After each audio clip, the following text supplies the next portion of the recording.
Ya, ketemu lagi dengan saya, Rizky Prabowo, dalam mata kuliah pemrograman web lanjut. Di sini kita akan masuk ke dalam subbab routing. Ya, apa sih routing?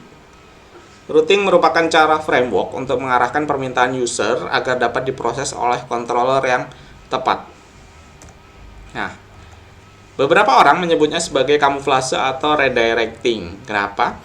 Karena pada saat user melakukan request terhadap suatu sistem melalui URL, misalnya toko online slash produk gitu ya, toko online slash produk. Nah, produk itu merupakan request dari user.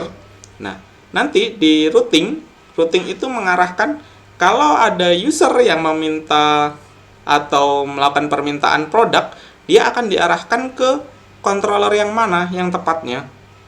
Nah, jadi tidak selalu toko online slash produk itu merupakan nama controllernya, bukan. Itu hanya routing saja. Kalau programmer awam, programmer pemula gitu ya, biasanya memang sama antara permintaan user, misalnya toko online slash produk, kemudian dia akan diarahkan ke controller produk gitu ya. Biasanya kalau pemula seperti itu. Tapi kalau misalnya dia sudah lebih mengerti tentang routing, maka permintaan produk tadi, nah itu akan diarahkan ke controller yang lain, namanya lain. Jadi tidak selalu sama seperti itu ya. Makanya disebut sebagai kamuflase karena akan menghindarkan si aplikasi dari orang-orang yang kurang bertanggung jawab. Misalnya pengen coba-coba, oh ini kontrolernya produk berarti, oh ternyata bukan, itu hanya sebuah routing. Seperti itu ya. Kemudian struktur dasar routing, silakan Anda buka di folder root, kemudian file web.php ini. Nah, yang Anda lihat di sini yang dikotakin. Nah, ini merupakan root dasar. Misalnya kita mengakses path-nya ini slash ini root ya artinya ya. Root bukan root tapi root, akar ROOT ya. Nah, ini path-nya dan ini function-nya. Jadi dari struktur root yang ini, get ini merupakan metode atau tipe request yang kita gunakan. Di sini ini tujuan dari request. Jadi misalnya di sini slash ya, slash ini artinya root. Jadi ini struktur paling basic, paling dasar dari sebuah URL. Kemudian function di sini merupakan fungsi yang akan dieksekusi. Jadi jangan salah, fungsi di sini fungsi bisa diganti dengan misalnya controller A, B, C dan seterusnya. Metode di dalam class root ini ada banyak. Kalau tadi cuman kita pakainya get ya, yang di sini ya. Di sini kita pakai get. Nah, ini ada get, ada post, ada put, ada delete, ada any. Ini apa saja gitu ya. Yep. Macam-macam. Silakan Anda cari tahu apa fungsi dan kegunaan dari masing-masing roots berikut ini. Root berparameter ini contohnya motor gitu ya. Ini get, kita menggunakan rootnya ini menggunakan requestnya get. Kemudian parameternya motor, functionnya yang kita gunakan function dasar, dia akan menuliskan dashboard motor karena di sini tulisan saja atau string, jadi nanti yang muncul dashboard motor gitu ya. Oke. Tipe routing di sini ada web root yang pertama, ada 4 ya, ada web, ada API, ada console, kemudian ada channel. Nanti kita bahas satu-satu. Nah, yang pertama ini web root. Ini letaknya ada di folder root, kemudian slash web.php. Nah, ini root yang paling sering kita pakai, yang sering kita gunakan dan manfaatkan ini untuk membuat aplikasi web biasanya. Kemudian API root ini ada di folder root, kemudian /api.php. API root ini mirip dengan web root, diaksesnya sama-sama menggunakan HTTP request. Kemudian apa bedanya? Biasanya ini digunakan untuk penanganan middleware.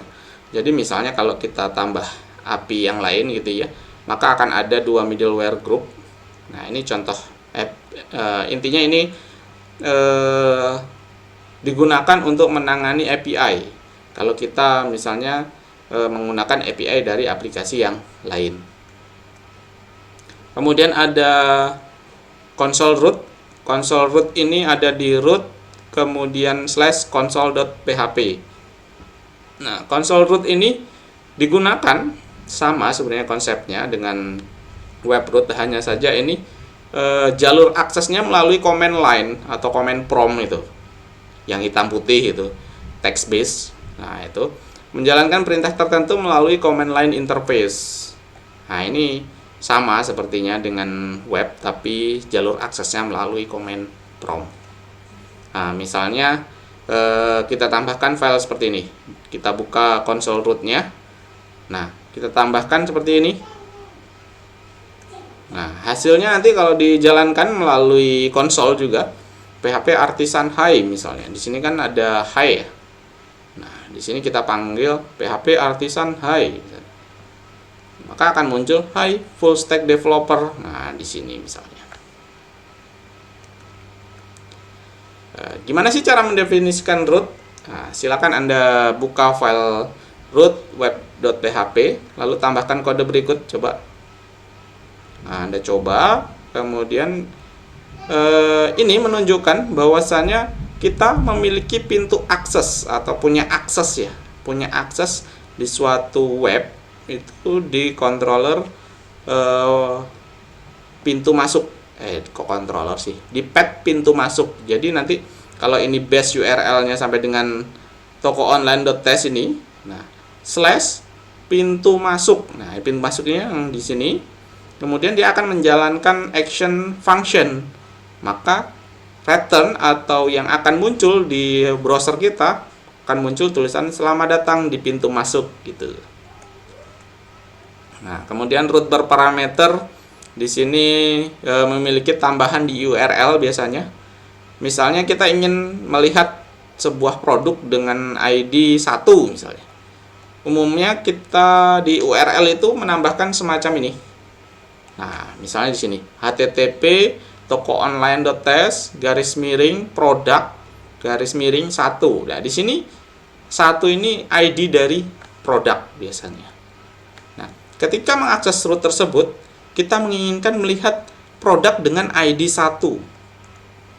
Nah, contoh seperti ini. Untuk memberikan rootnya parameter, biasanya kita menggunakan tanda seperti ini. Nah, misalnya kita pakai ID atau slug atau user ID gitu ya. Kurung kurawal, yang jelas di depannya dikasih kurung kurawal. Contoh realnya seperti ini. Misalnya di URL-nya kita munculin seperti ini, http tokoonline.test product /1 misalnya. Nah, di rootnya kita kasih seperti ini. Oke, kemudian product buka kurung kurawal ID, tutup kurung kurawal, kemudian product controller @show misalnya. Ini function controllernya. Jadi kita mengakses controller product controller, nama controllernya ini, kemudian metodenya show. Nah, ID di sini ini bisa berubah-ubah. Misalnya di sini 1, ya di sini berarti akan 1. Di sini 20, di sini akan muncul 20. Kemudian tadi sudah console root, sekarang channel root. Ini terletak di root channel.php. Nah, ini berfungsi untuk mengotorisasi channel broadcast di aplikasi kita. Ini jarang dipakai sih. Nah, kalau callback biasanya kita gunakan controller apa gitu ya, callbacknya. Nah, kalau di sini gunanya untuk mengecek user aktif berhak mengakses channel tertentu enggak gitu. Kemudian root group di sini dalam pembuatan aplikasi biasanya ada pola-pola tertentu.